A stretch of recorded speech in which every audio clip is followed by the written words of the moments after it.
Tottenham Hotspur on the brink of announcing the next person who will be blamed for a trophyless season filled with misery and disappointment. This is the ArsenalVision Post-Match Podcast. My name is Elliot Smith, the Black Man, Twitter Yankee Gunner. That's right, Tottenham Hotspur about to have a new manager.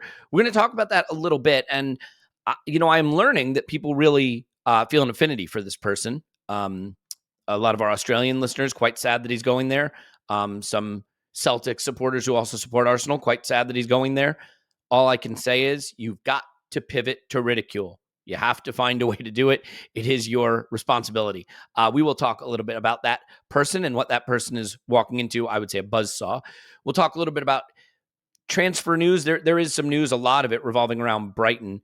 Brighton are basically like the Walmart this summer. They got all the stuff and everybody's shopping there. Like, I guess they're not Walmart though, because like all the stuff is really good and high end. What would be a high end store? Gucci. Yeah, but nobody can shop at Gucci. Who can afford to shop? Nobody. Chelsea Yeah, that's a good point. No one can afford to shop at Brighton either. And prices may be going up at this store. Inflation and all that. Did a Patreon podcast yesterday covering the Tierney price / value. What is Kieran Tierney worth? Maybe we can get stuck into a bit of that today. We're also going to revisit our predictions from last summer and see how they came in comparison to what we achieved. So we can look back on that and smile at how we overachieved and all that. So lots to cover. Let's start with the FA Cup though. And in order to do that, I will have to introduce the people who are going to appear on the podcast. It's a hugely important part of the professional job that I do every day on the ArsenalVision Post-Match Podcast. And here with me now is Clive. You can find him on Twitter at ClivePFC. Hello, Clive. Hello. How was your birthday? You have fun? Yeah, all right. A steady weekend. Nice dinner Friday. And I didn't go out. I didn't go out massively. Just walking and spending time with the family that obviously had the weekend before, right? So I was going to say you needed me in the country. I could have solved that and give you a heavy weekend. It's very nice to sort of just chill, which I did. And the weather was cool. And really good. Really good. Sounds lovely. I went to a 3-year-old's dance recital. Let me tell you, that's the thing you want to do as much as possible. It's really just a lot of jumping around while music plays, but it's sweet and they love it. So, that's what it's all about. Paul's on Twitter. Pause my pants. Hello, Pause. Woohoo! Elliot, I have a bone to pick with you. You said unusual. You'd met Clive's wife, who was in fact better than decent. And I've got to tell you, I think that's because you don't fully, being an American, understand what decent means. We're going to do this again? Yeah. Decent's like great. Like, in what language? In English. Okay. And I think it's because there was a little rivalry broke out. You've always had the thing, oh, Paul's tall, but I've got the guns. I got the gun show. And then we met Wendy, Clive's wife. And that's what guns look like. Yeah. She's both tall and has pipes. So it's like, what do I do? What do I do in that situation? I think you have to understand, Paul, is when you look like I do, you have sort of experienced humiliation on many dimensions. So it's like, I'm really beyond being humiliated or belittled at this point. I'm not sure that's true. Well, let's keep trying. There are more dimensions. There are more dimensions to explore. That was one. Well, one of the dimensions we're going to explore in my preseason predictions later on. So that'll be another dimension of humiliation. Okay. Why we do predictions and then write them down, I will never know. Okay, let's start with Ange Postecoglou really quickly. Clive, I don't think we need to spend a lot of time on the new Tottenham Hotspur manager, but I have been surprised at the sort of depression that has sunk in for some people over this announcement. There are people that seem to really like him. People whose football opinions I respect suggest that he is a very, very good manager. He was coming from Celtic, whose playing style sort of looked a little bit like Arteta's Arsenal or De Zerbi's Brighton or Pep's City. At least that's what's widely reported. Not a particularly good record in the Champions League this season, although I am told, having not watched the games, that the performances were better than the results.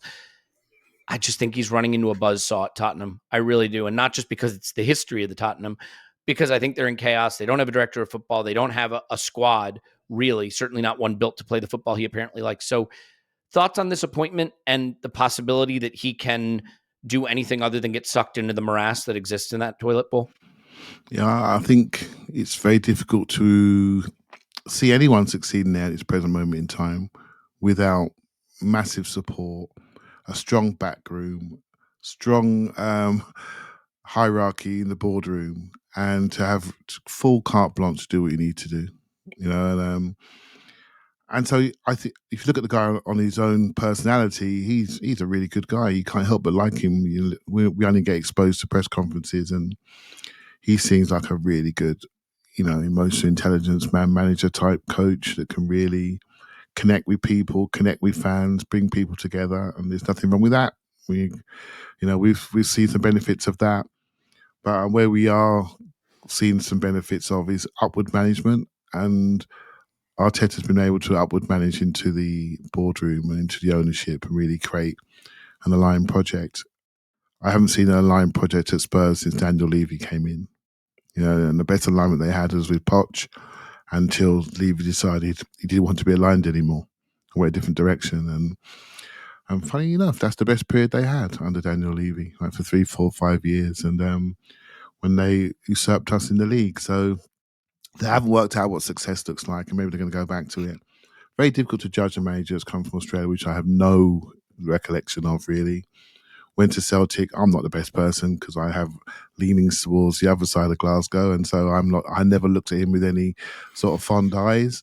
But you can't help but see that he understood the Asian market. He understood that really well. He brought in some quality players into Scotland that are going to use it as a gateway to get into England, no doubt. And some of those players are very, very good. And they were, far too good for Scotland. And they had the best team by a street. And he kept them motivated really, really well in a league where it's very difficult to keep people motivated, where you're more likely going to win it. And so I think he's done a fantastic job for Celtic. And in some ways, I wish he would, for him, I like him to stay for one more year, but totally understand it when you've been offered life-changing money to come to England. It just only makes sense for him to give it a go, right? He can only, if it goes wrong, he's going to get another job, in the Championship or in lower down in the Premier League. So it's a gateway. He has to take it.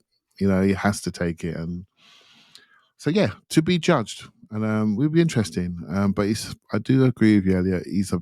He's likable. And now we have to not like him. Yeah. So we have to work at it. Sorry, that's the job, to do your job.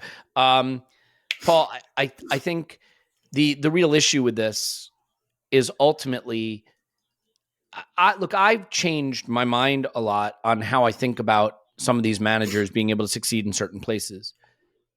I really thought Graham Potter was an excellent coach, and I think I still believe that Graham Potter is an excellent coach, but Graham Potter stepped up in terms of the size of club he was at, the dynamics behind the scene at the club he was moving to, the type of squad he was inheriting, and all those things ate him alive. His football didn't work with that group. They didn't want to play that way. There were egos. There were backroom issues. It was just chaos. And then when you add the microscope that's pointed at these big clubs in the Premier League, it can be very, very difficult. And Postecoglou, as much as people say he's great, he's got the personality for it, he's turned every club around. Turning every club around in the Australian League or the J League or the SPL is very, very different from coming to the Premier League at 57 years old to one of the bigger clubs in the league, he says through gritted teeth. And Neil Lennon and Steven Gerrard won titles in the SPL. Now, I do not dispute that the type of football he seems to play and his tactical nous seems to be top. But no Kane, Son is done. Kulishevsky's not staying. The team has mostly been built to play suffer ball, right? Compact to the back, kick it long to the front. And then no idea what the director of football situation is going to be. And I said this on the Patreon pod yesterday, but I think it bears repeating. He could do fine, actually, pretty well, pretty well, and finish 7th and get sacked, right? I mean, you could do a half decent job there next season and finish 7th and get sacked. So I just feel like he's running into a buzzsaw, or at least I hope so, because I think it would make a lot of people happy if he wasn't there very long and moved on to a new job, because I think people who liked him would be happy. People who think he's very good would be happy he's not there, and they could move on to the next thing. It's interesting in a way, because I definitely think they needed to move away from this big name coach who thinks they're bigger than that club and just shits on them in public, as fun as it is.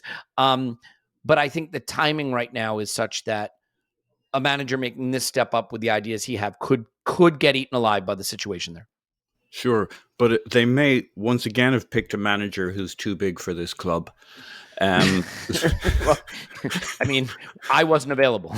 So, So, like they came 8th, didn't they? So they're not in Europe. So he has that going for him. They can dink around a little bit, kind of find their best 13 and try and play that all season kind of thing, get a couple of hires. He has the tough spot that he's picking up a squad that's been through some interesting managers in recent time.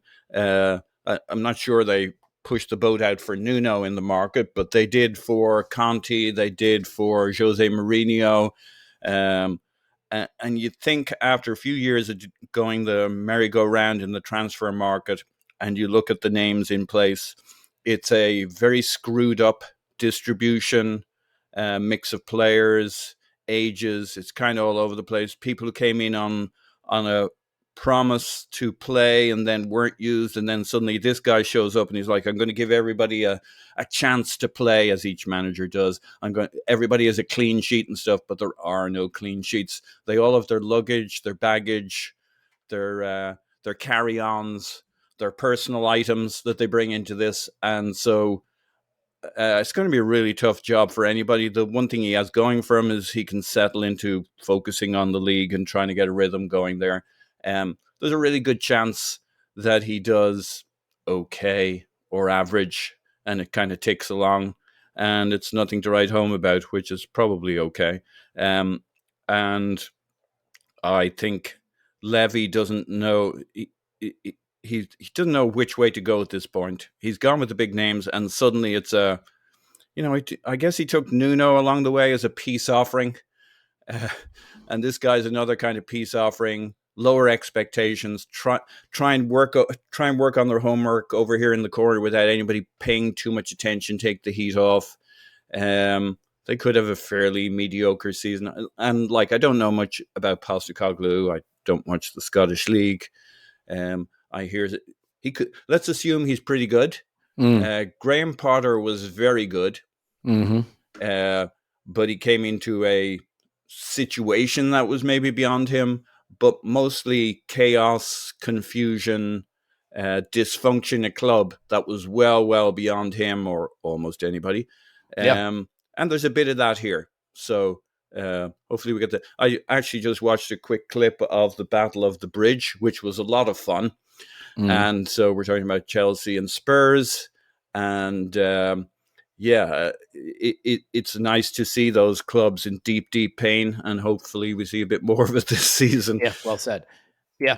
All right. Well, we don't need to spend more time on their manager. We'll have plenty of time to talk about how he's failing next season. And as I said, I'm sure there are people that really like this guy and think he's talented, think he's a good guy, think he has what it takes. All I can say is the fact that you're listening to this pod suggests that you need to find a way to change tack on that perception. It is interesting. It made me rethink Mikel a little bit. And the only thing I'll say about Mikel is, they say that Postecoglou plays similar football to what Mikel does. Well, Mikel didn't implement this football for quite a few seasons when he first arrived. And I think he sort of rightly recognized that if I try to play positional football with these loafers with a low technical level, I'm going to get brutalized. So I can't do it yet. I got to reshape the squad. And I'll be curious to see if Postecoglou looks at the squad he has at Spurs and says, oh, okay, I can't play my football. I might need a plan B until I can reshape the squad. It'd be interesting to see, because at the SPL, when you're Celtic, your talent's always the best in the league, right? And so, it's just going to depend, and we'll see. But I hope he fails miserably, obviously.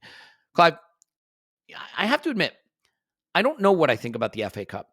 I kind of think the FA Cup is one of those things that if you win it, it is a massive thing. And if you don't win it and not in the final, it's kind of meh. What I mean by that is no big club should go into the season with their goal being win the FA Cup. Winning the FA Cup is brilliant. But if you're a big club, your goal is going into the season, win the league. And if you're in it, win the Champions League, right? And everything else is sort of subordinated to that. But I got to admit, the FA Cup final is a glorious spectacle. It really is a special day, and you can't help but admire it from afar when it does go on. And for me, not the best of games, but the outcome I was hoping for. It's never a case of rooting for Manchester City. I was rooting for not United.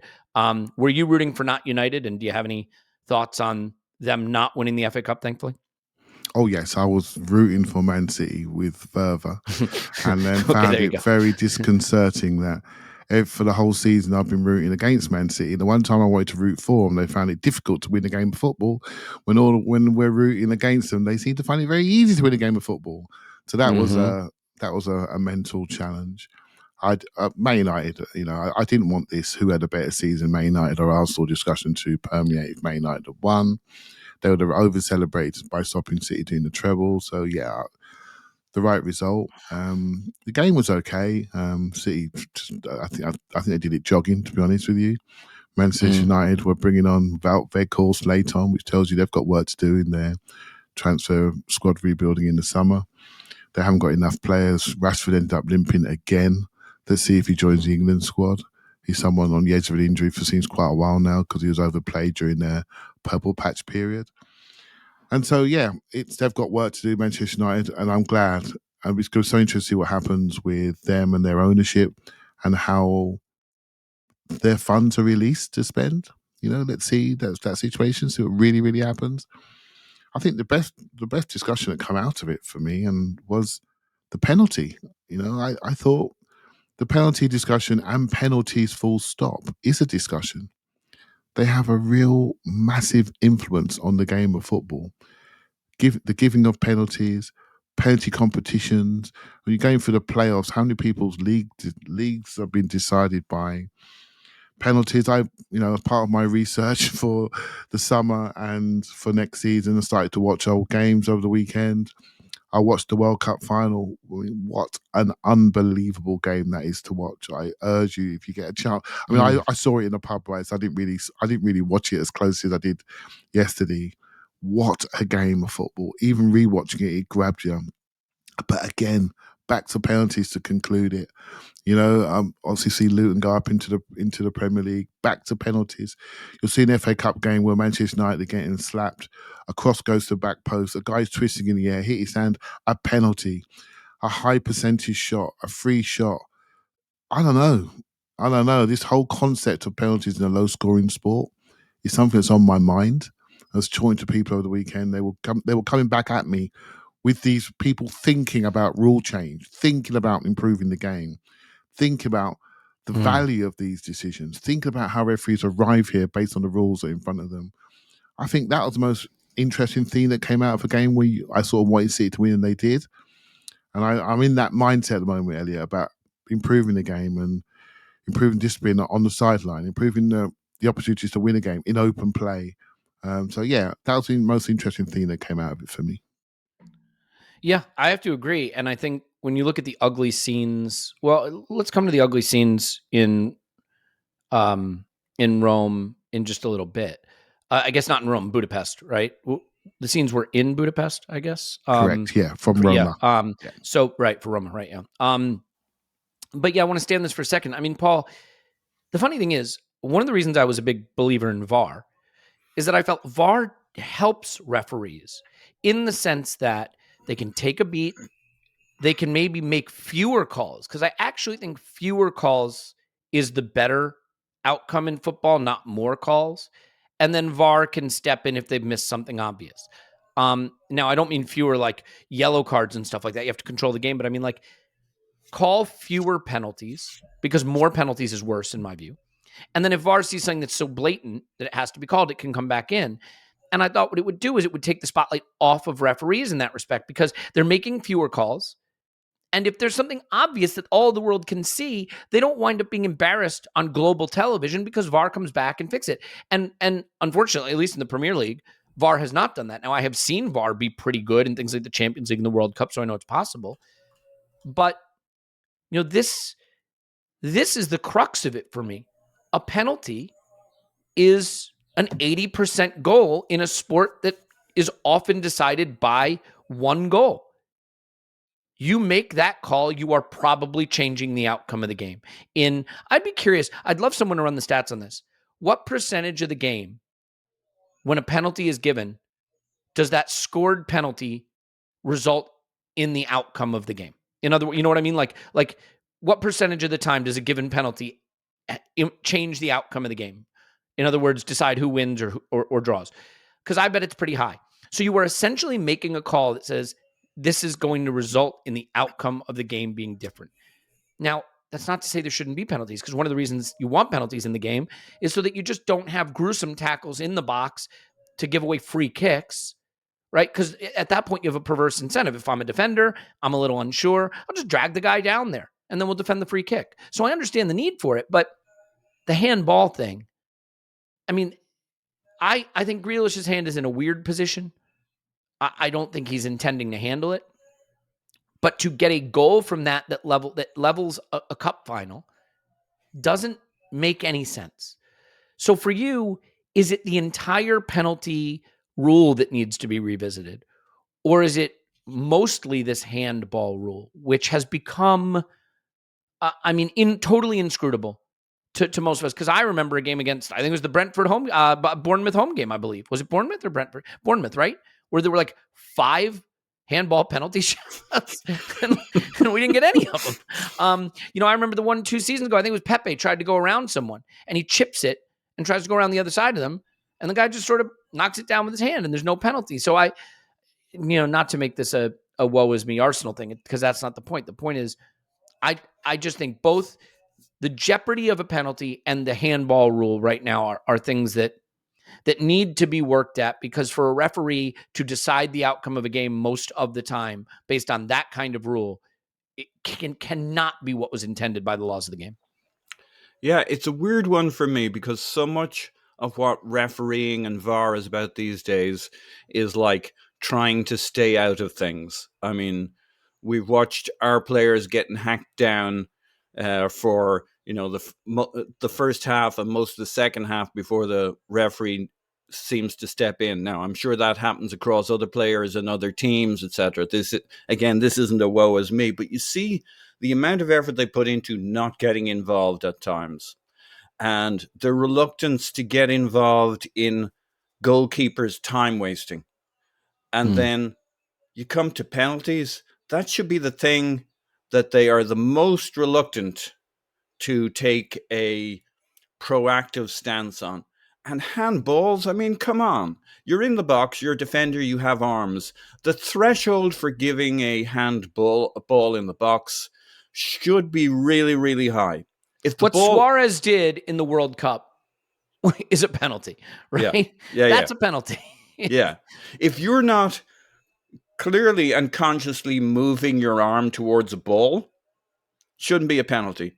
I'd almost say if the ball isn't heading towards goal, maybe not directly on goal, but isn't moving towards goal, the threshold should be really, really high. You should be like throwing 2 hands at it and making a goalkeeping save. You see penalties given when the ball's going upfield away from the goal because it hits an attacker as it's coming out of the box. I mean, piss off. What attacker ever puts their arm out to block a ball that's moving away from the goal he's attacking? None. But technically, the referee decides, and they're watching it on the VAR. So there's that part of it. The threshold for a penalty should be really, really high. Mm-hmm. Now, there are other kinds of penalties.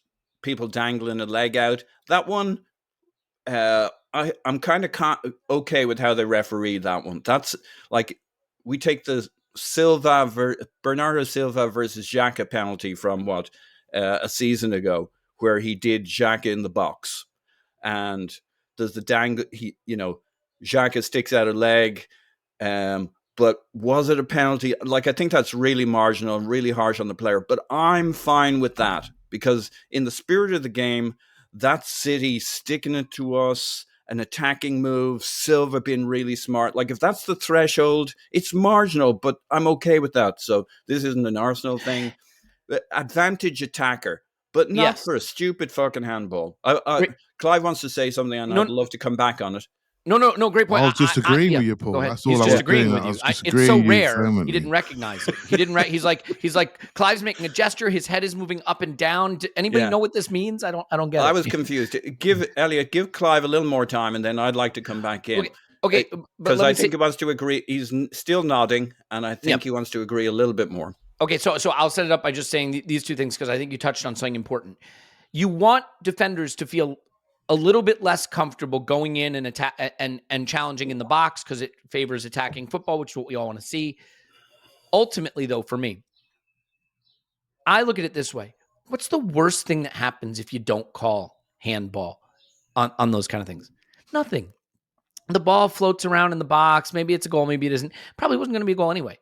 What's the worst thing that happens if you call it handball and you give a penalty and it's marginal or it's wrong? You change the outcome of the game. The jeopardy versus the transgression just does not align at all. Clive? Yeah, 100%.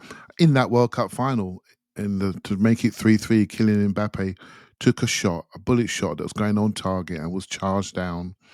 And it was going on target, and it's charged down, body made bigger, and they gave a penalty. I can just about deal with that because that ball's going in the net.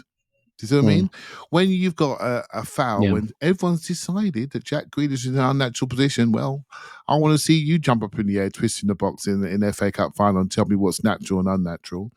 And it just grazed his fingertips, and that changes the course of a FA Cup final, a Manchester Derby FA Cup final, the second leg of a treble. I mean, that could have gone any way, and that does not feel right. And there were some great suggestions from people saying maybe we should just make handball for the things that are on target, for shots, things are on target. Some people are saying we should, handball in a certain area, which is narrower than the full penalty box, for example. Some people said reduce the penalty box. Everyone with a thought process about the value of a penalty versus the whole value of the result and the game. How hard it is to score a goal. It's easier to con a referee for a penalty than it is to try to create a goal on occasions, it feels like. And that's why you get the play acting in the sport. I'm being a bit journalistic here, but you know where I'm going, right? You got people who are running in on goal and decide, actually, it's going to be hard for me to score. I might just fall over because that's a greater chance of scoring than me trying to score, running in with the goalkeeper running at me and the defender hanging off my back. Right? And if the game's gone there, then that's not right for me. I want to see people earn their goals, as Paul alluded to with Bernardo Silva and Xhaka. They're trying to score. They're trying to beat us. They're trying to get past the last man. If we are clumsy enough to take him down, then we got to take our licks. Do you see what I mean? And that's always been the sport. But this is the thing that drives me nuts. Like, you guys want me to say something controversial? Here it is. I think that's a handball. I think it is a handball. His hand's in an unnatural position and the ball strikes it. By the laws of the game, I think it's a handball. But this is why we have human referees, not robot referees. He doesn't have to give it.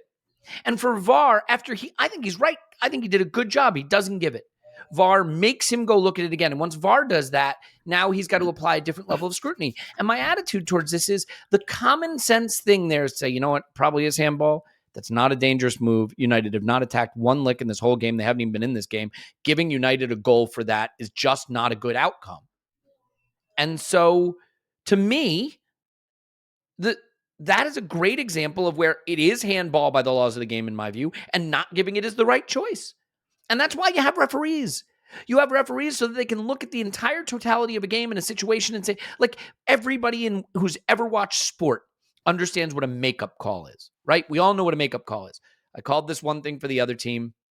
Now I got to kind of even it up because that other one was borderline. I got to give a borderline one the other way.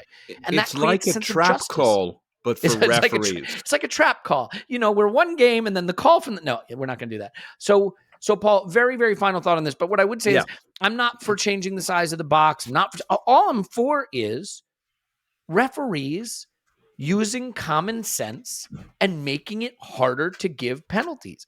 And handball is a great example where a referee can look at it and say, I know by the laws of the game that's a penalty, and I'm still not going to give it. No. And VAR pulling that one back is an example in my mind of a bad use of VAR. And I think some of the worst VAR usage is in handball calls. Paul, final thought on this. Yeah, I thought you were onto something there for a second. I thought you were going to make a really good point when you said changing the size of stuff. If they had changed the size of people's arms, so they had little raptor arms. Yes. And, Yes. Thank you. but that Raptors. wasn't. Yeah. I think if you, no, not Raptors, T-Rex. Put a bunch of T-Rexes on the pitch, particularly against like Tottenham. Yeah. And, see how it goes. I'm open to that. But my more serious point was, the way you go on and on and on and on about that thing about until our ears bleed with this one point you ever make about attacking football. Never heard of it. No. No, it's good to 1-0 score to a the lot Arsenal, of goals. baby. It's my favorite. Yeah. That huge insight you occasionally have about how it's a good thing to score a lot of goals rather than less goals. I'm not really sure we're that good, but like one of the advantages of being an attacking team that score goals is it's like you can at least go through the gears. I mean, there'll be games where you can't do this, but as an Arsenal, a team who attacks, scores a lot of goals, now that we're in the 90-ish goals per season club, when something goes against you, you at least have the capability to go through the gears and hopefully get things right. And I do think it's one kind of perverse way in which you can get a little justice in terms of penalties and get back in the game. The other team may decide they're a little more defensive. They sit back a little bit, and an Arsenal and a City, etc., can rectify a great injustice. Not every time. It doesn't get you off the hook every time, but it can. I think for the teams who can attack, who can score goals, they have an option that if you're a little further down the league, or if you're a less attacking team, we'll try and win this 1-0, it's a travesty. I like that you gave us the 90-ish goals. You just kind of put us in that. Yeah. Close enough. Kind of like I'm in the 5'9" club just because I own cowboy boots, close enough, Clive, in a less hilarious manner though, we see what happens. That'd be more like 6'2" if you were in the 90 goals club. I mean, you like in if you want to give me credit for being 6'2", be my guest. I could only get my hair so poofy. Clive, the less funny part of this is what happened in Budapest. And like, this triggers a lot of difficult conversations that we don't need to get too deep into, just about football culture and a culture of violence and entitlement and societal problems. Like when I see Anthony, for those who aren't aware, Anthony Taylor made some calls, I guess, against Roma. I don't know that any of them were particularly wrong. Like, I'm not too sure that he did a bad job in that game, but the Roma fans blamed him, I think, in large part thanks to Jose Mourinho being a complete scumbag. There were reports, I don't know if they're apocryphal or not, of him attacking Anthony Taylor in the car park. Verbally. Verbally, yeah. He went nuts on him, obviously, in the ground. And as a result, Taylor and his family were attacked at the airport, had to be shuffled off to safety. They had chairs thrown at them by quote-unquote fans. There's so much in here to unpack, and we don't need to do the full unpacking. The thing I will say is I don't care what Jose Mourinho did. I think it's terrible, terrible, terrible, terrible. And I absolutely think it sets the wrong precedent. It is still, violence is the responsibility of the violent individual. Now, I do believe incitement is a real thing, and incitement to violence is a real thing, and we should try to avoid it. But the slippery slope for me is when we take personal responsibility and accountability away from the individual. When we give them cover by saying, this is Mourinho's fault, or this is so-and-so's fault, or, if Mourinho hadn't acted that way, those people wouldn't have done that. And I certainly think Mourinho deserves robust criticism for his behavior. I just always want to be careful that we don't provide cover for violent individuals by saying, actually, their violent behavior is someone else's fault for acting badly. So I'm very torn here because, Clive, the culture of criticizing referees is abundant. It's often unfair. As Tim has pointed out, it's a difficult job and no one would ever do it perfectly. And yet, criticizing referees is fair game for me. They're part of the spectacle. They're part of the game, and referees get things wrong, and criticizing them and needing their level to go up is part of it. The Premier League needs better referees. But clearly, the temperature getting to that level where a referee is attacked and his family is attacked at the airport is not acceptable. For me, the issue still lies with violent individuals and a creeping sense of violence and public violence in society, which we don't have to get into. But I'm curious how you tie this all together: the culture of criticizing referees, the way Mourinho behaved in the moment, and then the way it expressed itself at the Budapest airport. Well, a lot there, mate. Just a bit. Well, Mourinho, none of us are fans on this podcast, right? And people that are listening, I can't see many fans. So yeah. Oh, Paul, is he a fan? Please let me know. I mean, No. no. Oh, I wasn't Don't sure, tar him right? with that brush. And the way he treats referees is despicable. To take the focus away from himself. He's done this before with a Swedish referee. I think his name Anders Frisk, where he had to basically stop refereeing because he was getting death threats to his family. I think it was in a Chelsea-Barcelona game. There were issues in that game. I come from a place where I've always, when I played football, the thing I always wanted the most was the referee to be there so there was a game to play. And so I've always appreciated referees. Without them, we have no game, right? And I ask myself the question of everyone listening right now, I wonder how many of you are saying to your young children, your young boys and girls, I want you to be a referee. Because why would you want to be a referee? You don't get paid. You get criticised more than, you don't get paid the same remuneration as some of the top players. You have to wait 10 years to get through the levels, to get to up to being a top level referee, to be able to get anywhere near the Premier League and the Championship in Europe. And when you get there, you get somebody who hasn't picked the right team, not quite as good as the team you just got beaten by, and then decides to make you the focus of everything publicly on film. And then you have to take your family out of there by things being thrown at them, something they will never forget. And why? Can someone tell me why? The way we separate referees from the game is wrong. They should be brought far more inside the game, far more inside, almost like an extended player, part of the game, much closer than being this separate entity that we just feel we can just throw things at when something doesn't go our way. The whole culture's wrong here, mate, to be honest. And I could go a million directions with it. First things first, they should be paid a lot more for what they do. There's so much money in the game, quote That's marks, for sure. Yeah. but not in their pockets for what they have to do. Now VAR's come on board, the whole structure around officialdom should be looked at, because do you need ex-qualified referees or qualified? VAR is seen as like an extended career path now for referees. When you're too old to run around, please, Paul Tierney, can you get out of there? When you're too old to run around, you then go into the VAR room. What's that about? We have to have a complete new career structure around refereeing and how you manage a game of football. It needs to be looked at. Roles and responsibilities needs to be looked at. And the referees that are at Anthony Taylor's level, by the way, Anthony Taylor is one of the top two referees along with Michael Oliver, no doubt about it. When Anthony Taylor started his role as referee, I think there was something called the ghost goal. He gave a goal that went past the post.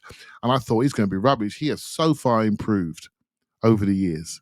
He has improved massively, and they are clearly the top two referees.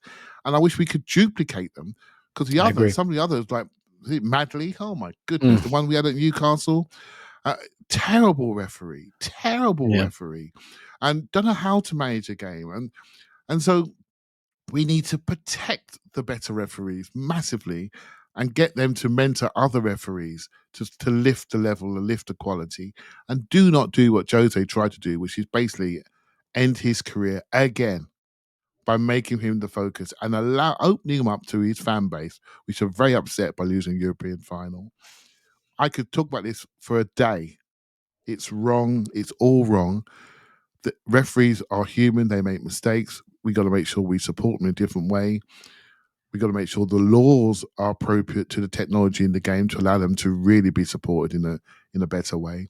We have to pay them. We have to make sure that the pathway is clearer and easier, so we have more high quality referees with diverse backgrounds that can support a game which is accelerating way beyond a lot of their capabilities. Yeah. We're just not there at the moment. We're not looking at this correctly.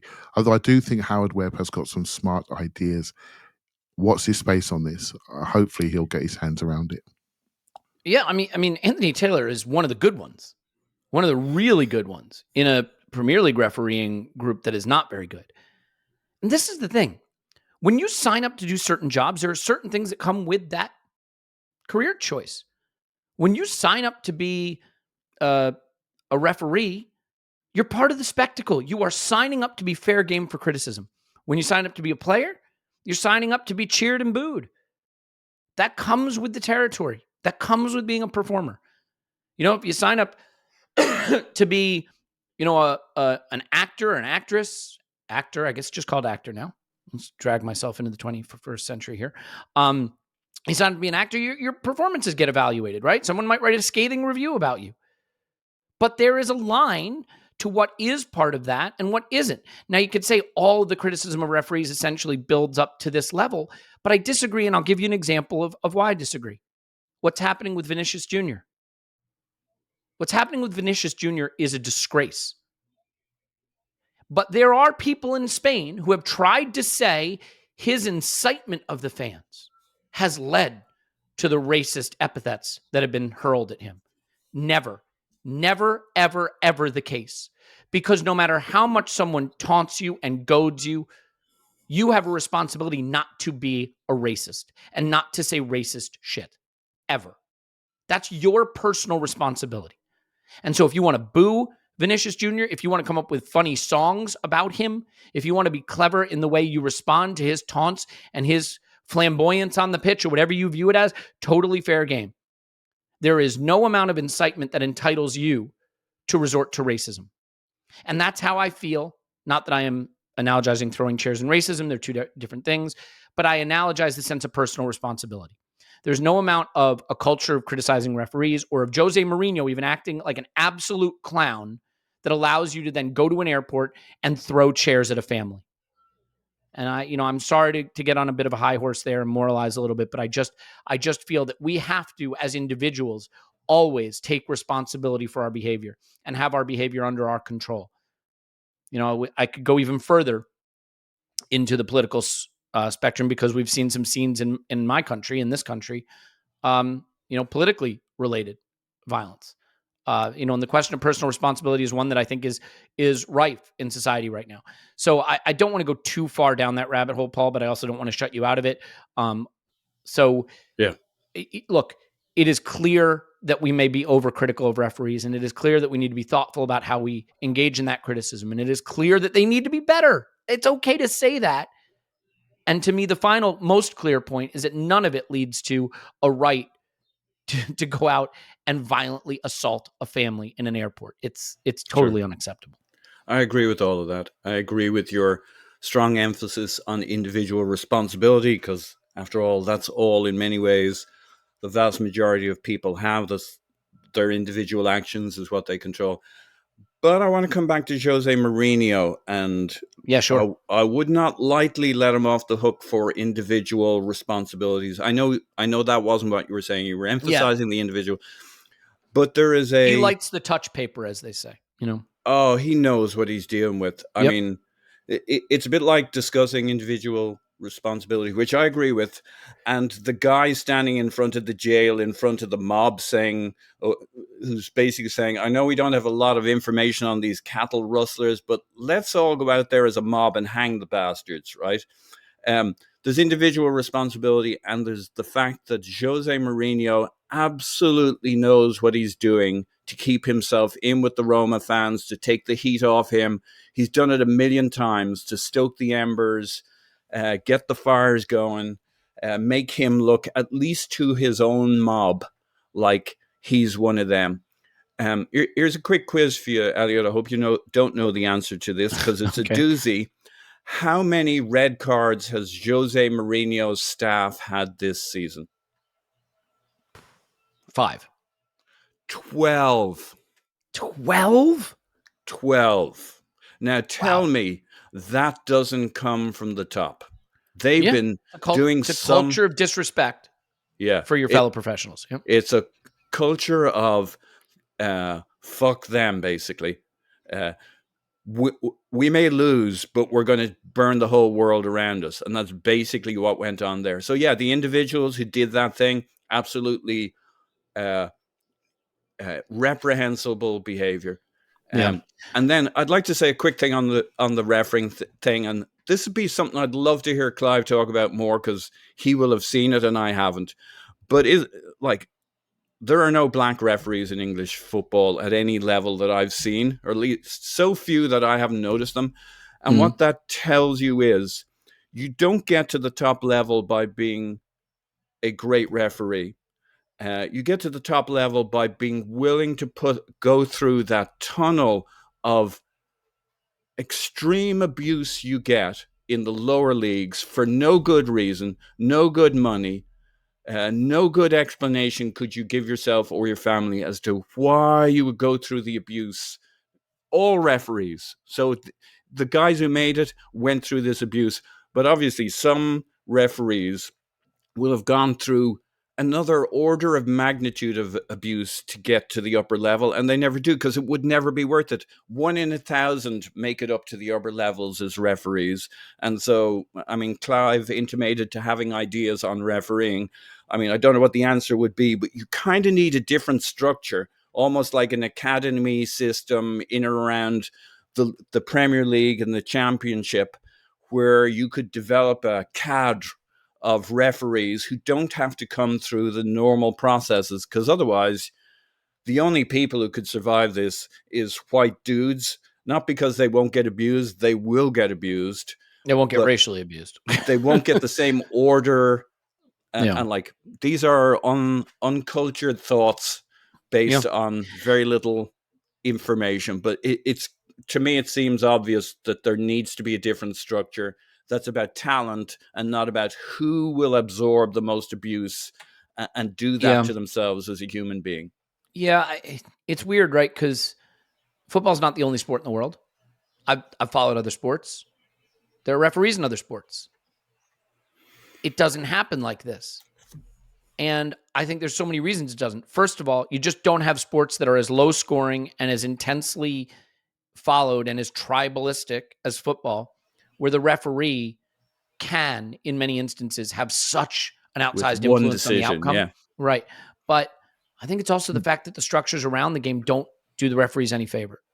Don't let them explain things. Don't let you in on the decision-making process. Don't clarify things in such a way that people can feel they understand what happened. So there's a lot that has to change. I don't want to stay on this. Yeah, I don't want to stay on this too much longer. But yeah, go for it. Sure. Because I think Paul touched on something with the Roma bench for sure. I think it was definitely 12 or 13 red cards, Paul, but there were 30 yellow cards to that same bench this season. So that tells you this is a tactic, right? This is something that they're doing. And so I came out with a little rule change the other day saying, basically, I said, we need to stop this. We need to protect the fourth official. We need to protect them, what's going on the bench, because now benches are bigger. We have more substitutes. We have more backroom staff.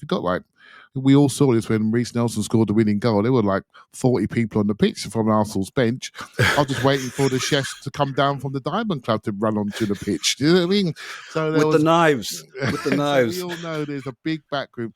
So that needs to be controlled. So I just came up with a suggestion. Say, okay, if you get a yellow card on your bench, you can no longer have 5 subs. You can just use 4 subs. It's been taken away. Direct influence, if you're from the coaching and your inability to control your bench, direct influence on the game by which you are playing in. Do you see what I mean? And if you get a red card, you lose 2 substitutions. But I started thinking about the concept around controlling benches to make sure we get something that we all want to watch, not what we watched last week in Budapest, because that wasn't a game. I could not wait for that to end, that game. Couldn't wait for it to end. It was just a terrible spectacle, and that's damaging to all of us and the game that we like, because if you allow it to, other people will copycat that, and then we're not going to get what we all like to watch, which is a flow-based game of football with tactical nuance, exciting attacking play, defensive stability, all the things that we like. We won't get to see that because we'll be watching football almost like in downs in American football. You have a stop, and then we talk about it for 10 minutes, and then we have another bit of action. We talk about that for 10 minutes. Do you see what I mean? It's going in that direction. Yeah. I don't like that, and that's where we're heading towards. Yeah. I think we need a palate cleanser here, and nothing cleanses the palate like a beautifully shaved privates area. Ugh. What have I done? What have I done? Forgive me for my sins, but I think we needed that. I do think we needed that. And with Father's Day right around the corner, it's time to start thinking about shaving dad's privates. Why? What's right? Why do they? It can't possibly be the thing you're thinking about. As a dad, I can say I'm thinking about shaving my own privates. Yeah. Oh boy. You got any other ad reads? I'm rewinding the tape. We're gonna start over. Okay. Father's Day is right around the corner, and you haven't gotten your dad anything yet. Don't worry. That's where our sponsors, Manscaped, come in. Oh boy. Okay. So basically, all of that aside, let's just be clear.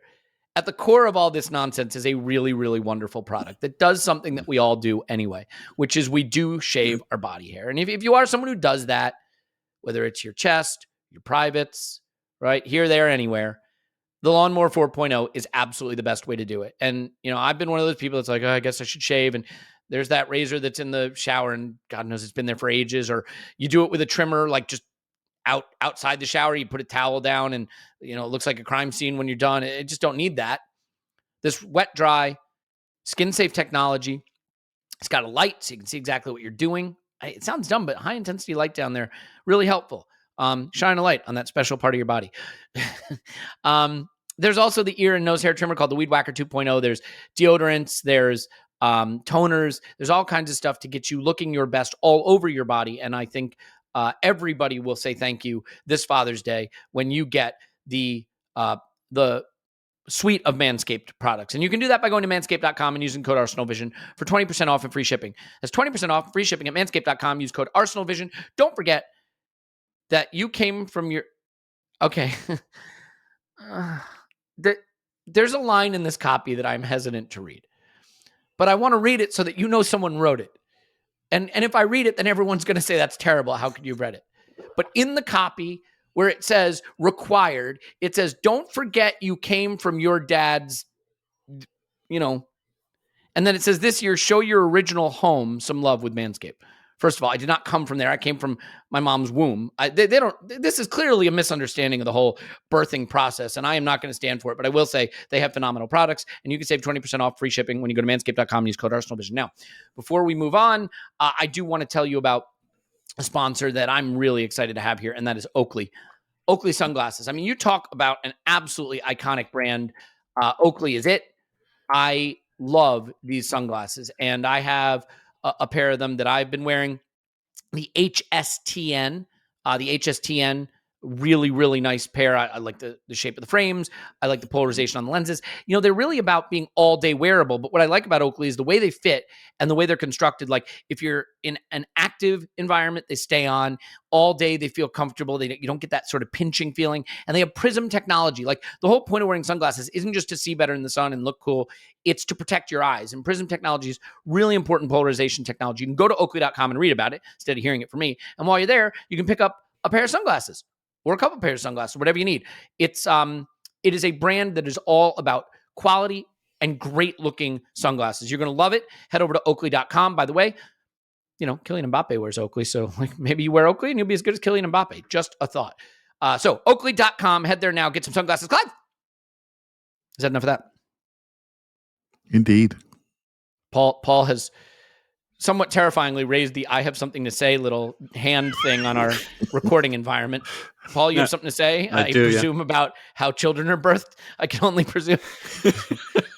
Oh, you know me so well. Elliot, we have a lot of listeners who've complained about us in the past that they're driving around with their kids in the car and that we have said things that they should not have heard. And we have a responsibility to the young listeners out there. Given what you've just done to their sex ed, their understanding of where babies come from, that you and I need to explain to the young people listening out there where babies come from. Maybe now, maybe later, maybe on a Patreon indeed.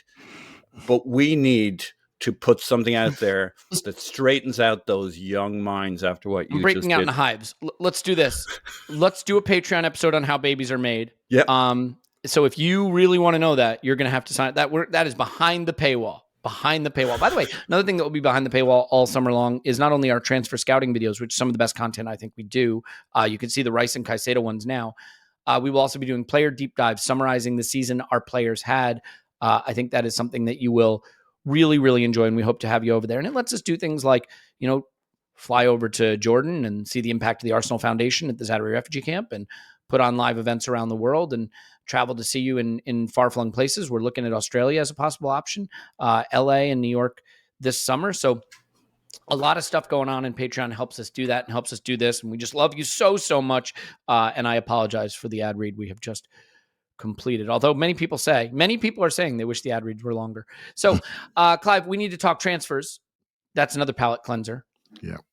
Just saying palate cleanser now has given me flashbacks to the bad times we just shared. The Caicedo transfer in particular is starting to take shape, and there's some interesting goings on.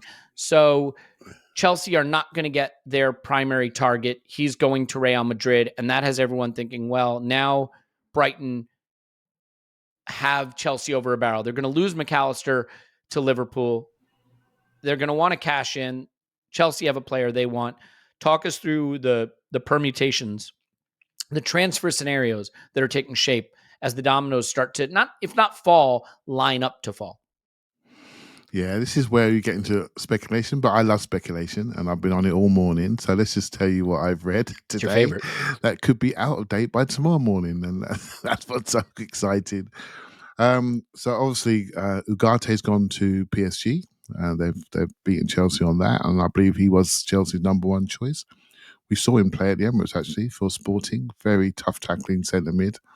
Not sure what he's like in the ball, but he can definitely smash you in the tackle. So he's going to PSG. So that means that Caicedo, the defensive sort of four players that are out there at the moment are obviously Ugarte, you've got Caicedo, you've got Rice, and you've got Lavia. All right, so Caicedo's the next one up. Arsenal bid for him 70 million in January. Again, there's little chatter that Arsenal upset Brighton a little bit in those negotiations. Brighton gave him an extension to his contract. Really, that was a pay rise because he was on very low money. I'm talking single digits, thousands a week. So they've obviously upped his money. How will he make ends meet? Yeah. They've obviously upped his money to keep him in the building, to say, look, come back to training, and we'll put something in your contract which allows you to go in the summer. We don't know what that is. It isn't a release clause similar to what McAllister's got. That release clause could be quite low, actually. Liverpool could have got a bargain there. It could be around the 45 million mark, potentially. Again, just what I'm reading on Twitter. I'm not an expert on the actual numbers on a contract. So, whereas Caicedo hasn't got a release clause number, but he has got some form of clause in there, which could be, we will let you go to a Champions League club for X number in the summer. And guess what? We are a Champions League club, and Chelsea are not. They're not even in the European League. So that any European competition, apologies. So that's going to be interesting. Wrinkle.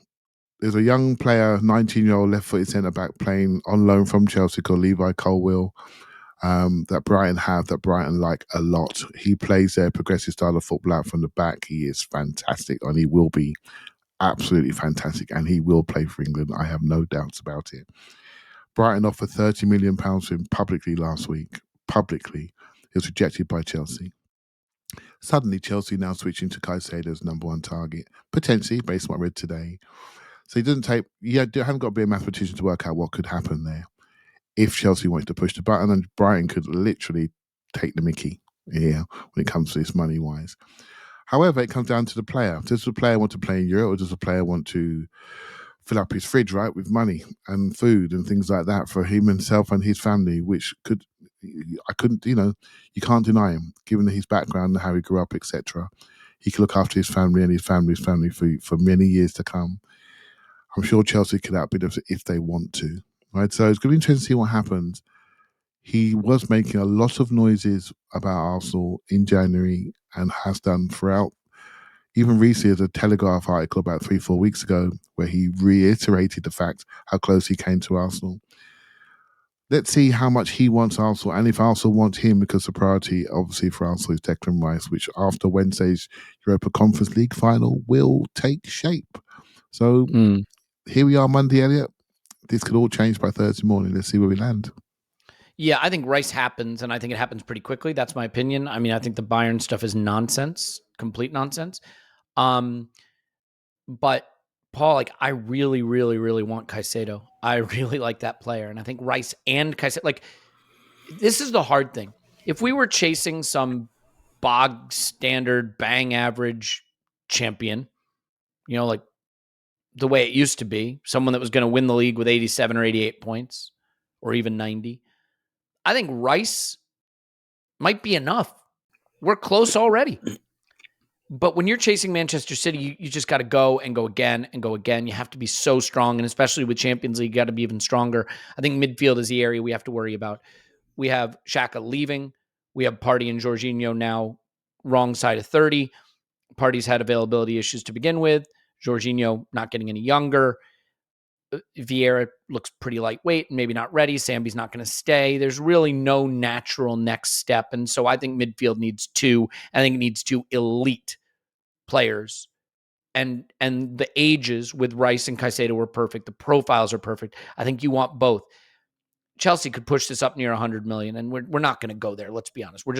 Mudryk, thank God we didn't get him, but there is no question we wanted him and thought we were getting him. And we saw that there is a level we will not go to for a player. And I think Chelsea can push the Caicedo move to that level if they indeed feel that he's the one they have to get. They're also, as much as it pains me to say it, probably going to get their coffers filled up by Real Madrid for Kai Havertz, which is bananas. Like, that's just crazy to me. And I hate it for a number of reasons. One, because it's shitty to see Chelsea get money.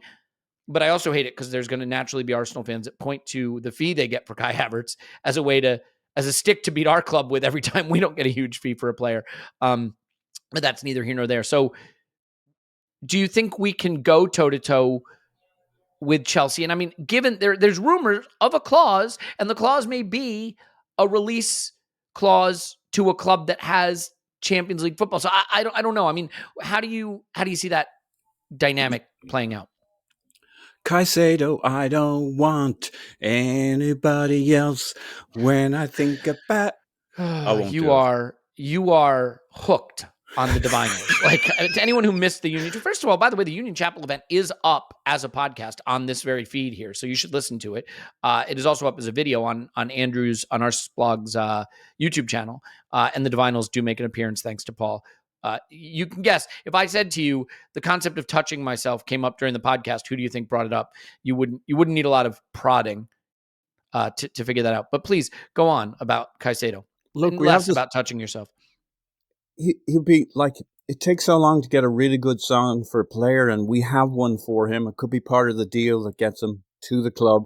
I think it's interesting rumor on the Champions League thing. I'd like that quite a lot if the clause was he could only go to a Champions League club. I guess there's a logic to it from a Brighton standpoint in that it should put him at clubs who, A, can pay a lot of money, but B, clubs they won't theoretically likely have to compete with. It won't be clubs in Europa League 6, 7, 8, which I think is their...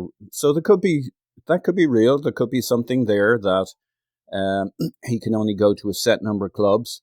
There's the part of me, maybe we've been doing this too long, that says there is no way Arsenal end up with Rice and Caicedo at the end of the summer. And if Caicedo going to Chelsea just makes it a little more likely that Rice comes to us, maybe I can live with that. But maybe that's consolation thinking. I agree with you both strongly that we need, assuming Xhaka leaves, given that there may be some uncertainty whether Partey is here next season or not, but even if he were, but certainly if he goes, it's a non-question at that point. If Partey were to go, then you absolutely need two top quality midfielders to step into this midfield. And then there's the Odegaard side of things. I mean, he can't play every game. We got 50-ish games to play next season, assuming some kind of Champions League run into the final round stages. And a lot of players we're not entirely sure about I mean, somebody will step up, but will it be Vieira? Will it be Smith Rowe? Might we bring in a really attacking winger and we start to see Saka being used in interesting spots in the attacking 8 positions? He could obviously step into the Odegaard role with a little adjustment. He could step into any role across the front line. Bar maybe you wouldn't use him as a striker or false 9, but you could do. So we're pretty light in midfield if you say, well, we got Odegaard, but he needs some backup. And we've got a bunch of other guys who we kind of like, but nobody's really established themselves as a true backup to any of the attacking 8s or the 6th spot. So we clearly need somebody who's Rice level, somebody who's Caicedo level. Mm-hmm. Don't know what to say though, because I mean, there's no way everybody else is going to let us have a free run at those guys without the money going astronomical. And this is I think we'll be more aggressive than maybe we're afeared of, if that's still a word in the English language. Like we might surprise ourselves how much Arsenal is willing to pay for these guys, but still, at some point, Chelsea will just spunk the most ridiculous amount of money on Caicedo. Yeah, I mean, and if like Real Madrid really want a non-scoring striker, like have they thought about going in with 100 million for Neil Maupay, and getting the original guy instead of Kai Havertz? I mean, that's Wout Weghorst is leaving United. Clive, like I said, I really want Caicedo, but I think this is the reality. We think that we're big spenders now, and we're going to be big spenders now. Maybe we are. There's still another level above that. And there are the clubs that are going to start rattling the saber a little bit. PSG, Real Madrid have already started. Chelsea, obviously. Manchester City, are they going to look around and say there's someone they want to go big for? Entirely possible. And so you have to be thoughtful about your targets. You have to pick elite players that can take us up a level that could get us to the title. But you got to pick players you can get. You can't spend the whole window going toe-to-toe with a club that eventually is just going to say, fine, 100 million, and you're out. When you look at the way Liverpool built their team, they did have a couple of big, splashy signings in there, but a lot of really good additions that were just Premier League proven players at a price where they could get them and bring them in, and they didn't have to go toe-to-toe with Chelsea's spending or City's spending. Rice is a huge, big-ticket item that we're going to be getting. I don't know that we are going to go to 80, 90, 100 toe-to-toe with Chelsea for Caicedo. So how do you think about the way we're going to have to navigate this environment where you have a few big spenders who seem like they will go to any price for any player, regardless of whether it's tethered to reality, and how we get what we need without spending a summer being roped into those kind of transfers? Yeah, we need to start leveraging the players and what they want to do. Said player needs to come out and say, I want to come to Arsenal. Right? That's how Real Madrid do it, and that's why I'm waiting to see what happens this week. I do think Rice is the player that I'd like to see come the most, but Caicedo is very attractive, and again, they both offer such flexibility in the back 5 or the front 5, and I think that's really, really key. They cover a lot of things that I didn't like seeing last year. Our ability to be more dynamic and be more dual-centric. I really like to see that. Their flexibility in the front end, they can both carry, they can both twist and turn. I like their presence on a pitch, what they give you. They give you a level of assurance and stability. I really like these players. But the key thing for me is flexibility. And again, there's 3 or 4 teams to really learn from in the league. They're thinking smartly. I think we are one of them for sure. Brentford and Brighton and City are really thinking smartly. You think about how City started the season with, basically Cancelo inverting off one side, and we all know that system because we're playing it now with a double pivot there and their 3-2 build-up. They ended the season with Akanji playing left back, Kyle Walker playing right back, with Diaz holding the centre back on his own, with Rodri just one in front of him, and John Stones roaming around centre midfield. Yeah. And you can do that when you have a player like John Stones, because he's really, really efficient in many different parts of the pitch.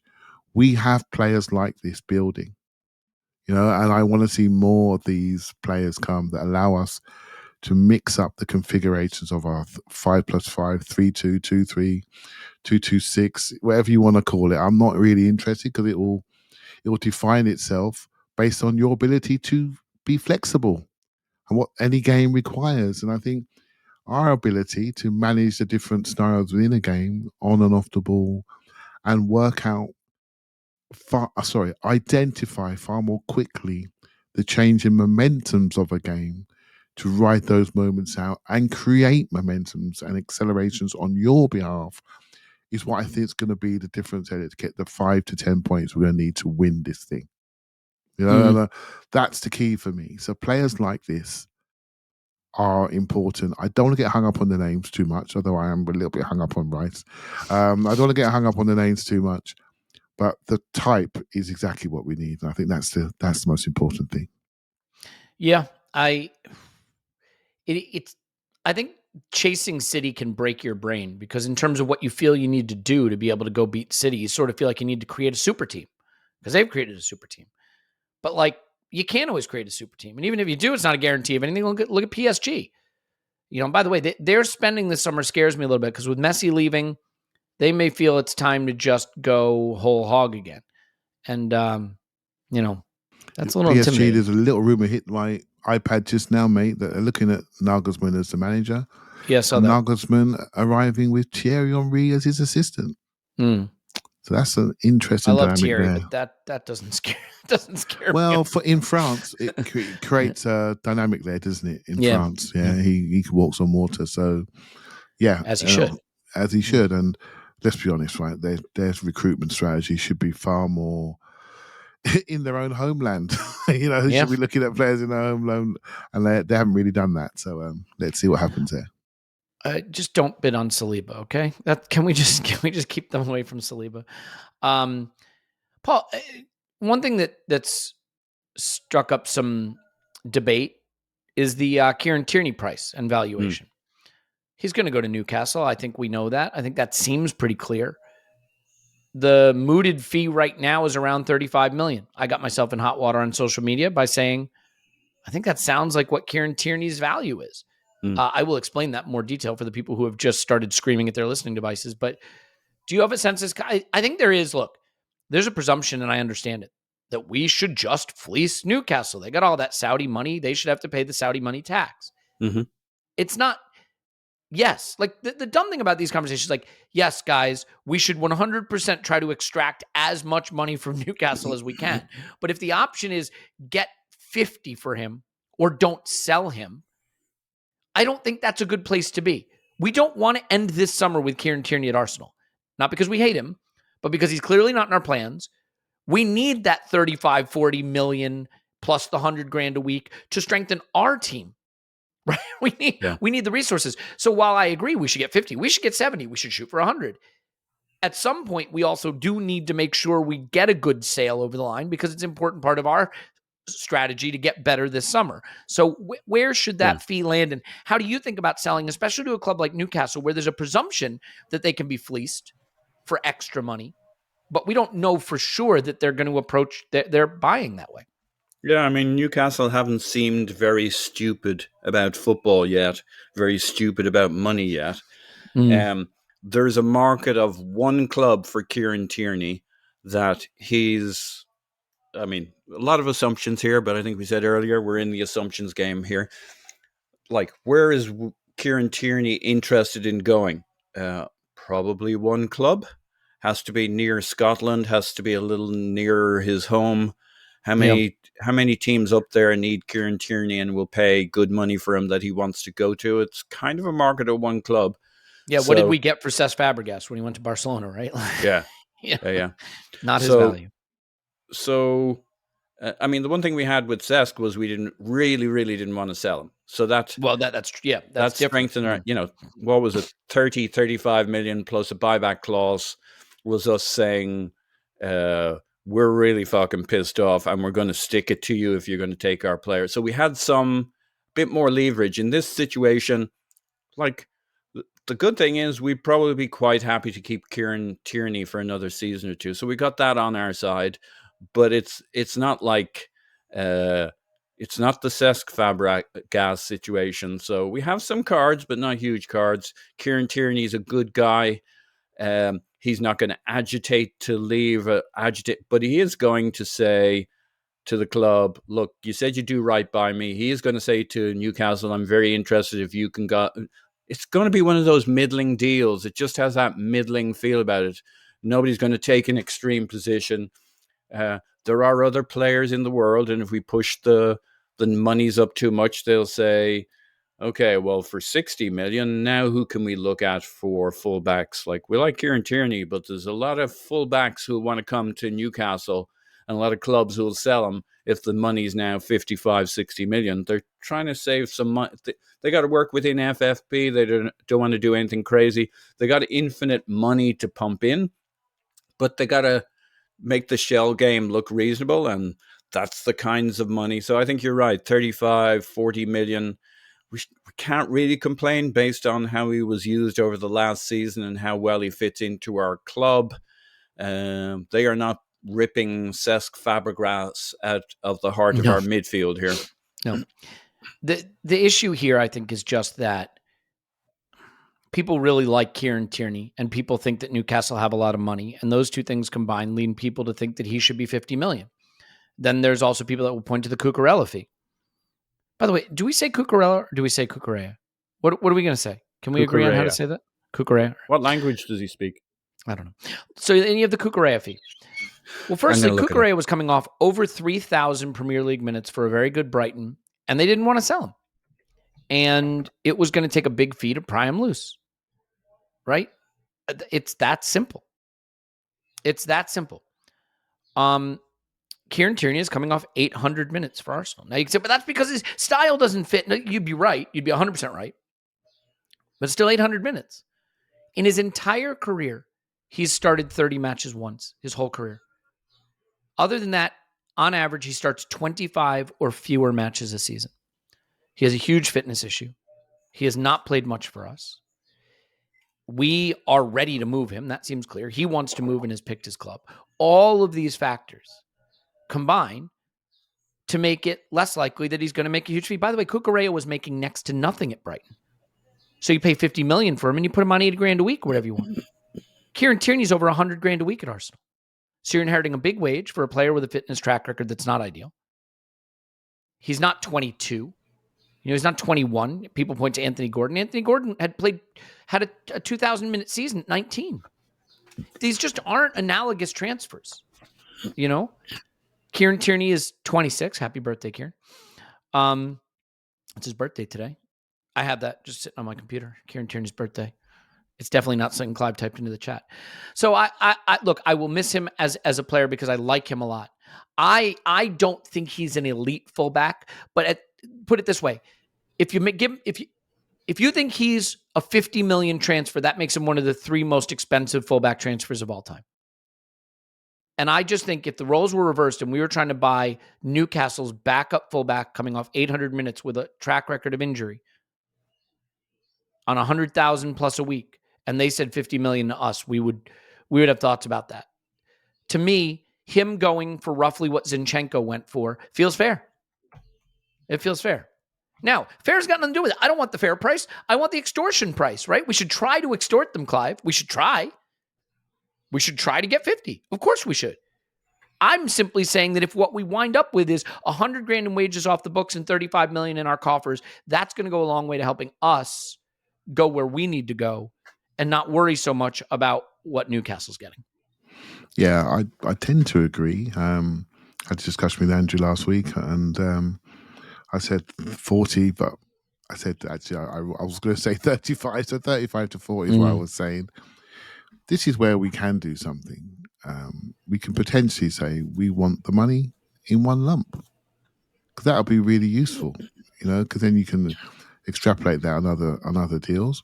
That's what Celtic did to us. We had to pay them 25 in one lump, and I do believe there is a small sell-on clause in there as well.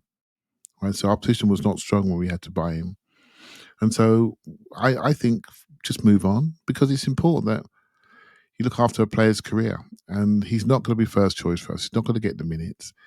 We saw the end of last season, we saw Kiwior playing left back. You can see where the potential of that going forward could continue. If Tomiyasu comes in, you get a bit more depth in that role because the construct of the team is changing at the back end, right? So a charging up and down left back isn't what we're really after at the moment. A couple of years ago, they were in vogue.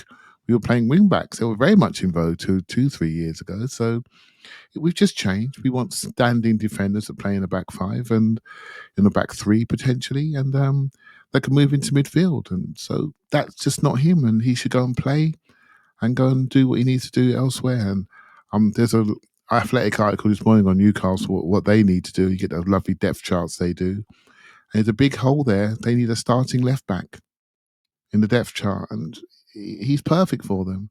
He's been a bit homesick down south anyway. That puts him very close to his family in Scotland, not pretty close. Well, a lot closer than London anyway. So it gives him a better life balance. So I hope it works out for him because he's been great for us. Absolutely great.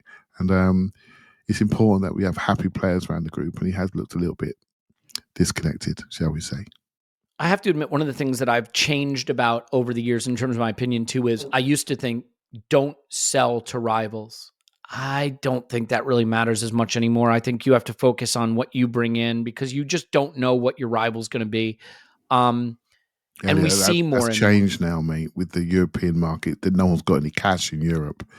And so Man City they've sold to us rather than sell cheaply elsewhere. They're sold to us. And I think there's going to be a lot more inter-team movement. Like we're creating our own market ecosystem in the Premier League. And it's good. We're going to see a lot more of this. It's a really good point. We're going to see a lot more players going to teams we really don't like. And we've got to get with it. Here's the funny thing. On 110 grand a week or whatever it is, there's maybe 4 clubs on the continent that can afford him. You know what I mean? At a free. It's like, what do you want? You want to sell him to Bayer Leverkusen? They can't afford him. You want to sell him to Valencia? They can't afford him. I mean, he'd become the highest paid player at 95% of the teams on the continent. So that's a good point too. You just have a smaller market. You want the money you need, you're going to have to sell to a rival.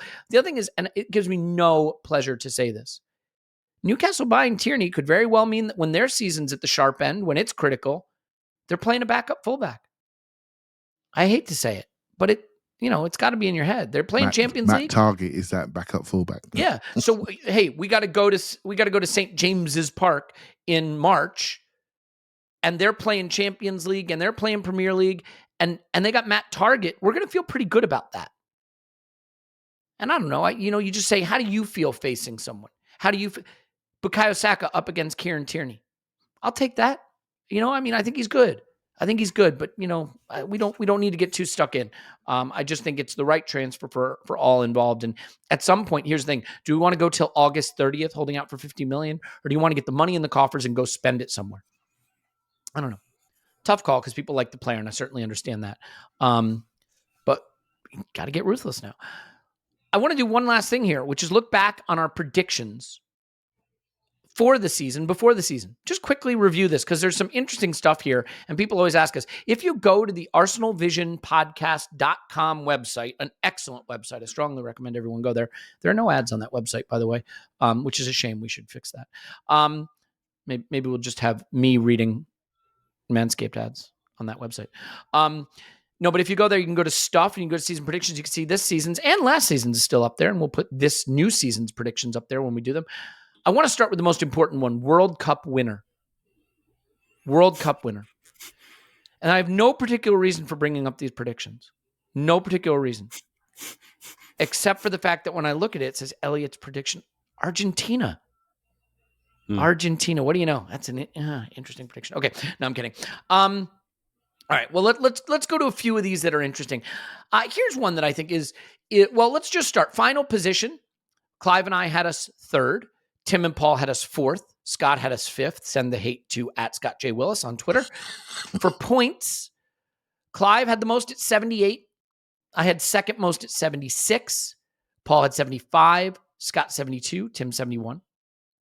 71. For goals, and we're going to discuss this in a minute, I'm just going to get a few of these out there. For goals scored, I had the most at 78, 76 for Clive, 75 for Scott, 73 for Paul, and 70 for Tim. We did pretty well on goals allowed. Myself and Paul had 42, Clive and Scott 40, Tim 39. Tim, by the way, interestingly, had us on a plus 31 goal difference, but only 71 points. It's sort of an interesting. He's very negative, that Tim, isn't he? I've always said so. Our top scorer, we all had Gabriel Jesus across the board. Interesting. Player of the season. Let's talk here. Did I have Gabriel Jesus? Yep, I we did all had not. Jesus. You did I? I wrote it down. Now, but for player of the season, Scott had Martinelli. Paul, you had Jesus. Clive, you had Jesus. Tim had Odegaard, and I had Saka. When you look back on this now, if Jesus had stayed fit the whole season, based on the way he started the season, the way he transformed us, do you think he was trending towards being that guy, and we just got unlucky with a knee injury? That to me, I think, yeah, mate, at that moment in time, as he was flying through pre-season, looking like the best centre forward in the world that we just discovered, because been given his freedom to move. There was none of us. He was the most bought player in Fantasy League last season. At the start of the season, he started so hot. He's just a different club, different surroundings, different workplace, and he was looking really, really good until he got the knee injury, and he stepped back a little bit, and he still produced goals wise, but it wasn't the same ferocious sharpness, shall we say, consistently, but still produced. But I think we're unfortunate to lose him when we did, and I wish. It's a terrible thing to say, but I wish he'd pulled a hamstring before he went to the World Cup, because he wouldn't have gone. Yeah, and then he would. But that's only a little muscle injury rather than a meniscus 12-weeker. Which really draining on the rehab to come back. So and there are rumors getting into the voodoo here. Yeah, but did he carry a little bit into the World Cup? Did he? You can't really say, but it's a real shame. But I'm comfortable with that decision at that time. We were so enthusiastic. Do you remember us waiting for the signing? Remember that? Remember the signing, the lead up to the signing? This was big to take a player out of Man City. This is big stuff, and it really did improve our belief. And so, it did change how we played. I mean, we maintained to some degree that level after we lost him, but him and Zinchenko, I mean, they bumped us up massively.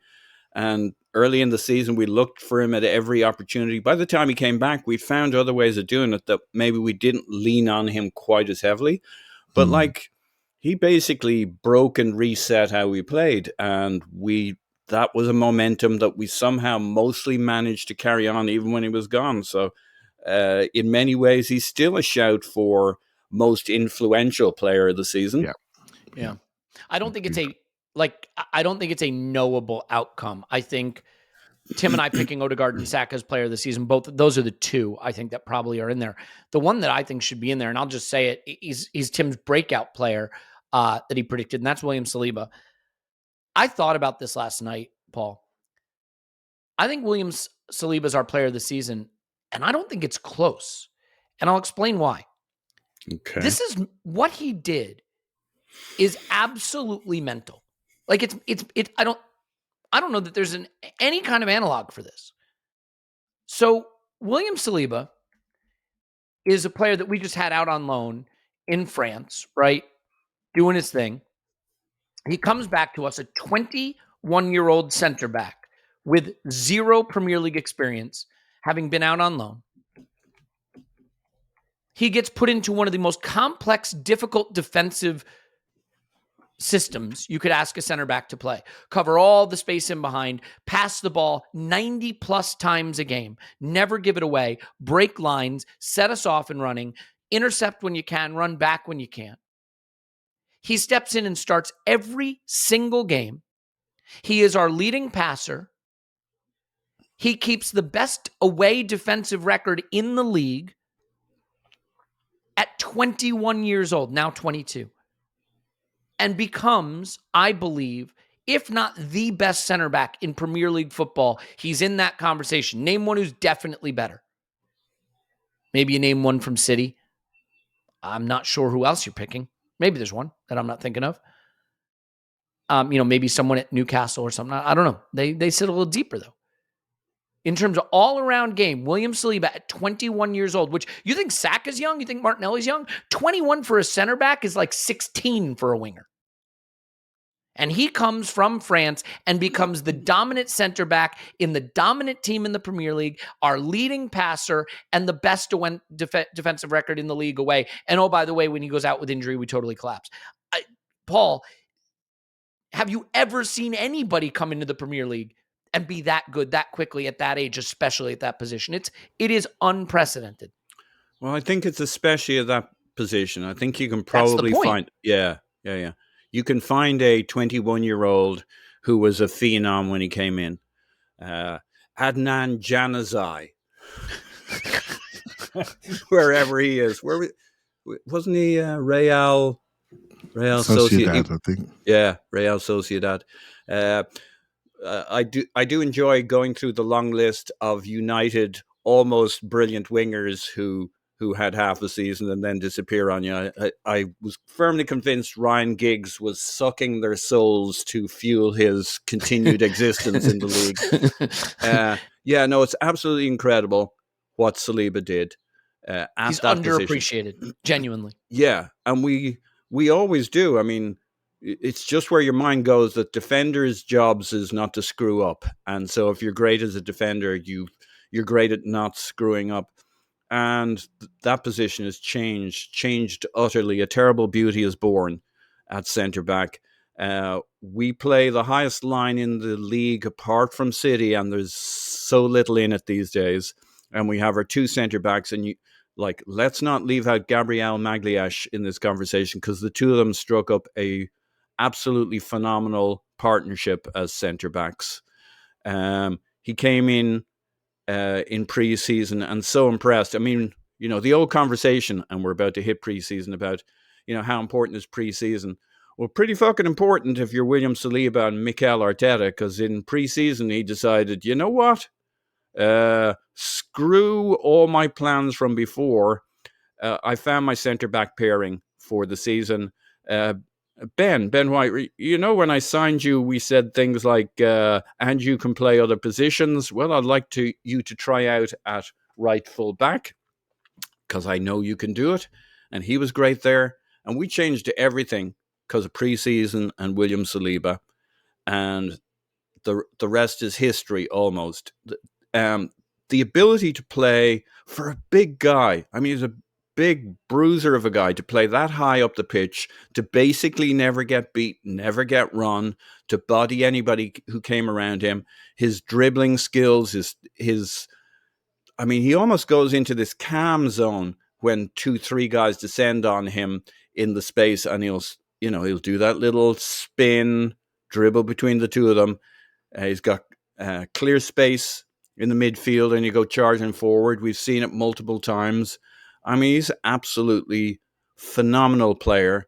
We can only pray that the physicalities, because that's the one thing I see with him. He's a very, very heavy body, especially for a 21-year-old.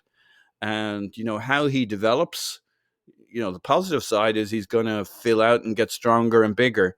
And maybe that's what this was all about this season. That was a lot of load, a lot of pressure on a guy who's 21 with a big frame. And hopefully, Clive will know more about this, but hopefully, rather than the first negative thoughts, which is, backs are always tricky, it's a very complex area, maybe it's just the sign of a young guy growing into it. He can absolutely be the best defender in the league, the best centre-back in the league. We all saw it. There's not many players that the fans in the club and everybody outside the club will go a little quiet on, thinking, yeah, he could actually become the best centre-back in the league, and not in 4 years' time, but in next season, the season after that. He's unbelievable. He allows us to play in a way that we need to play in for Arteta's style. This was exactly what he was looking for. even if he wasn't always sure this was the guy. Yeah. Yeah. I mean, he's just amazing. And like to be that good do you guys remember? I can't remember the game. He had like a dribble through midfield. He dribbled a couple guys, gets to the top of the box and fires one. I think it hit the crossbar or just shaved the. Do you remember this? He did this like amazing dribble and then rifles one from the top of the box. And it was like, he has so much skill.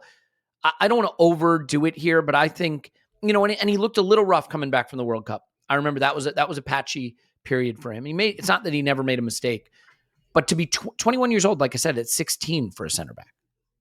And he just came in and he took the league by storm. And I think signing him is as important as anything we do this summer. I really believe that. To be that good, Clive, at 21 at center back. And you say, well, style, we need a ball-playing center back. He can do that. Yeah, but we need someone with pace because we play a high line. He's lightning quick. We need someone with physicality so we don't get bullied in the box. He's got that too. He's what you dream up a center back to be in the lab, Yeah, but he didn't always have all of these things. 2 years ago when I was studying him, I remember James went out to France to watch him play, actually. And when a ball was chucked in the air at him, he was scared of it. What's that thing in the air, right? So he was also 19. And funny enough, I did watch the FA Cup final on Saturday, and because I was having a relaxing weekend, I decided to watch other games. So and I know for listeners probably laughing, right? But I think I'm a big believer in you have to feel football matches. And when I was watching City versus United, there was a feeling about how they play physically right now in particular, and how comfortable they are in with their size and power, and particularly in the back line and now with their centre forward. So I then went to watch a couple of Arsenal games, and I watched the Fulham away game because I was so impressed with that game. And I watched the Spurs away game, just the first half of both games. And we played brilliant in those first halves. We've won, beautiful, beautiful football. Some of my happiest moments of last season. Shall I tell you what I looked at when I looked at the screen, though, and I'm looking for things for next season and how to build and what to look for? There was a maturity that City have, and there's a youthful exuberance that we have. One of the things that when we're looking in the transfer market and we're looking for growth and we're looking for things, just maturity of those 3 22-year-olds in Martinelli, Saka and Saliba. Just maturity, continued maturity of White and Gabriel. Just the growth of young people. We got the youngest team in the league. And when they settle and their body settle, they become mature and have stature. That's like, I can't find a stat sheet for it. Scott hasn't got that sheet. Just that general maturity. Look at Jack Grealish when he was 22 and look at him now at 27. He's a physical beast. He's so much stronger, so much bigger in his physicality. And when we're debating Smith Rowe at the moment, this is what he could be in a couple of years. And having that patience, that developmental patience, just to allow maturity of body, maturity of presence at the highest moments in the game. That's where we're behind, as well as a few positional stuff, the depth stuff, which we all do, right? And we have to wait for that. We have to wait for it. But it's going to happen. It's going to happen because 22-year-old Saliba can't be yet 28-year-old Van Dijk, but he certainly can be, and he will be. Yeah. And when he reaches that level, he'll be the best centre back in the world. We just have to be patient and make sure he doesn't break along the way. Got to hope the back heals. I mean, that's really it, right? Big men with back issues, that doesn't always work. It's a little scary. It's like the one, if you got a big guy and you say there's an injury I want that big guy to avoid, apart from like decapitation, you might say a back injury. Decapitation also very, very bad. Just one last thing I'll call out here. Yeah. Just put the head back on. Sports medicine has come on a long way over the last decade. Yeah. Disappointment of the season. I don't want to end on a downer, but I thought this was interesting. Other than Paul, all of these are pretty good choices. Now, to be fair, when we did this, we do a whole podcast, so we explain our pick. And I understand why Paul picked this. He picked Ben White. That did not happen. But For Why? what do you pick? Spoiler. Why? Well, I think the disappointment of the season. Oh, okay. But Who would Scott underperform, I guess. Yeah, well, I think you probably were like Tomiyasu might get his place back at right back, and suddenly White doesn't necessarily have a place. And I could see a path to it. Didn't happen. I'm trying to be nice. Scott picked Vieira. I think you can make an argument. Clive picked Rob Holding. Argument could be made. Tim picked Tierney. Played 800 minutes. Hard to argue. I picked Sambi. Finished his season not playing for Crystal Palace. So I think that qualifies. 3 of those, Holding, Tierney, and Sambi, probably won't be at Arsenal next season. We'll see what happens with Vieira. We'll finish on a high, though. Breakout player. Tim had Saliba. Enough said. Absolutely bang on. Scott gets the dunce's cap for this one. You're off the hook, Paul. He picked Smith Rowe. A lovely suggestion. Didn't happen. Paul, who got absolutely ridiculed at the time and now looks like a genius, picked Granit Xhaka, as he will tell us every single podcast. And Clive and I picked Gabriel Martinelli. I just think those are all pretty sound picks there, and players that, can only go from strength to strength, I think, next season. So some interesting stuff. You can review it there over on the website. We've gone about an hour 40 already, so I think we should knock this one on the head. We're going to be doing our player deep dives over on Patreon. We'll get our scouting videos geared up. But again, Caicedo and Rice have both been scouted. You should check it out. I think they're both really interesting ones. And we'll just see what shakes out after West Ham are crowned European Conference champions. We could get this Rice signing teed up and get our summer underway. We'll leave it there. Paul's on Twitter. Pause my pants. Woohoo! Clive's on Twitter. Clive PFC. Thanks, Clive. Thank you very much. My name is Elliot Smith. You can block me on Twitter, Yankee Gunner. We'll have news about the LA event coming soon. We love you, and we'll talk to you after Arsenal 10 transfer window now.